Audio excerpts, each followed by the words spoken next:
Hello students, हमारे YouTube channel में आपका हार्दिक स्वागत है।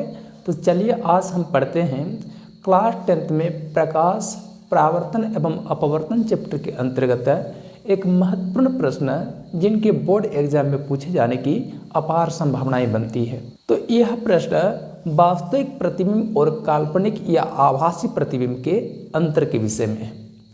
अक्सर देखोगे इस टाइप के क्वेश्चन जो होते हैं वो बोर्ड एग्जाम में हमेशा पूछा जाता रहा है।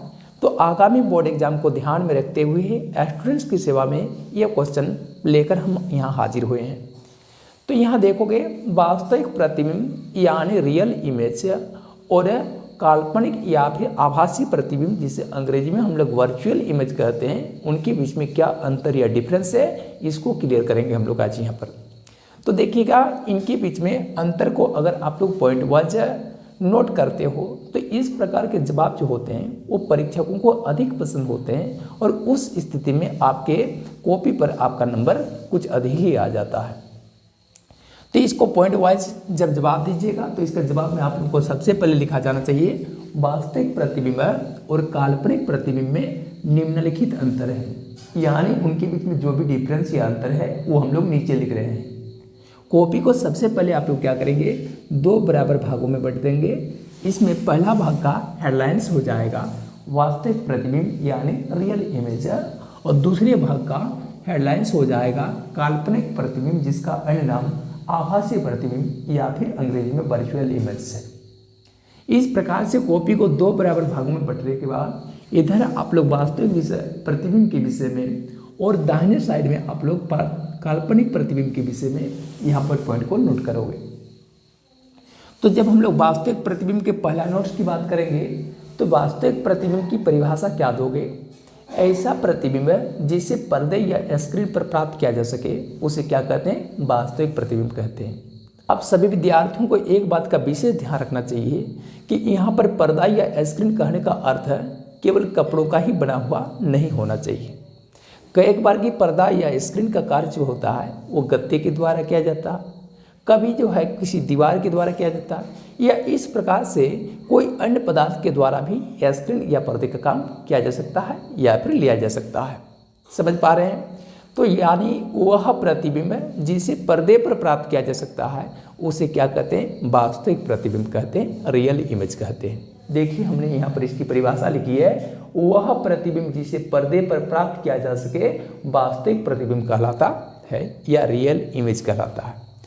जबकि काल्पनिक प्रतिबिंब या आभासी प्रतिबिंब की परिभाषा आप क्या दोगे, तो काल्पनिक प्रतिबिंब या आभासी प्रतिबिंब की परिभाषा होगी ठीक इसके विपरीत, यानी ऐसा प्रतिबिंब जिसे हम पर्दे पर प्राप्त नहीं कर सकते हैं उस प्रकार के प्रतिबिंब को हम क्या कहते हैं, काल्पनिक प्रतिबिंब या फिर आभासी प्रतिबिंब कहते हैं। जैसे कि राइट साइड में इसकी परिभाषा है, वह प्रतिबिंब या इमेज जिसे पर्दे पर प्राप्त नहीं किया जा सकता है उसे क्या कहते हैं, काल्पनिक प्रतिबिंब या फिर आभासी प्रतिबिंब कहते हैं। ठीक है, ये हो गया इनके बीच में पहला अंतर। अब हम लोग इसके दूसरे नंबर के अंतर पर आएंगे। इनका दूसरा अंतर क्या है, तो वास्तविक प्रतिबिंब के विषय में कहा जा सकता है कि इस प्रकार का प्रतिबिंब यानी वास्तविक प्रतिबिंब वो हमेशा क्या होता है, उल्टा होता है, यानी वह हमेशा देखोगे मुख्य अक्ष के नीचे की ओर बनता है। ठीक है, जो भी प्रतिबिंब वास्तविक होंगे वो प्रतिबिंब सीधा कभी नहीं होगा, हमेशा उल्टा होगा।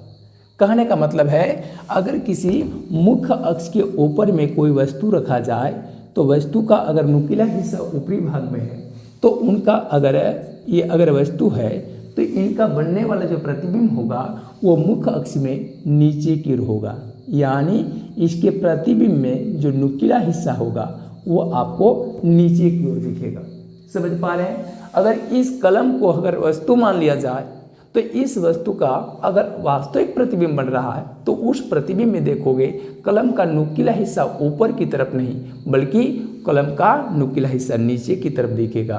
तब समझ जाना कि बनने वाला प्रतिबिंब की जो प्रकृति है वो क्या है, वास्तविक है या फिर रियल है। समझ पा रहे हैं? जबकि काल्पनिक प्रतिबिंब क्या होता है, काल्पनिक प्रतिबिंब देखोगे हमेशा और हमेशा सीधा होता है। समझ पा रहे हैं? यानी कहने का मतलब है उसमें वस्तु जिस ओर रखी होती है उसका प्रतिबिंब बिल्कुल उसी ओर दिखाई देता है। जैसे किसी एक वस्तु, मान के चलिए एक कलम को एक वस्तु मान लिया जाए जिसका नुकीला हिस्सा ऊपर है, और अगर इस वस्तु का अगर काल्पनिक प्रतिबिंब तैयार हो रहा है तो उस प्रतिबिंब में देखोगे उसका नुकीला हिस्सा ऊपर में ही नजर आएगा।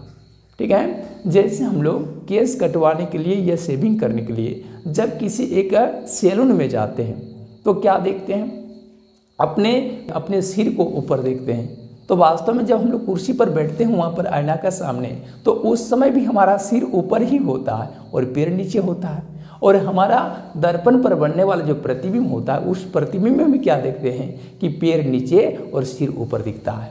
यानी कहने का मतलब है उसमें किसी तरह का कोई उलटफेर नहीं होता है। तो इसका सीधा मतलब है वहाँ हमारे दर्पण पर बना जो प्रतिबिंब है वह सीधा प्रतिबिंब होने के नाते क्या है, काल्पनिक प्रतिबिंब या फिर आभासी प्रतिबिंब। समझ पा रहे हैं। तो देखोगे वास्तविक प्रतिबिंब हमेशा उल्टा होता है और काल्पनिक प्रतिबिंब हमेशा क्या होता है, सीधा होता है। तो इस तरह से इन दो बिंदुओं के अंतर्गत हम लोग वास्तविक प्रतिबिंब और काल्पनिक प्रतिबिंब में अंतर स्पष्ट कर सकते हैं।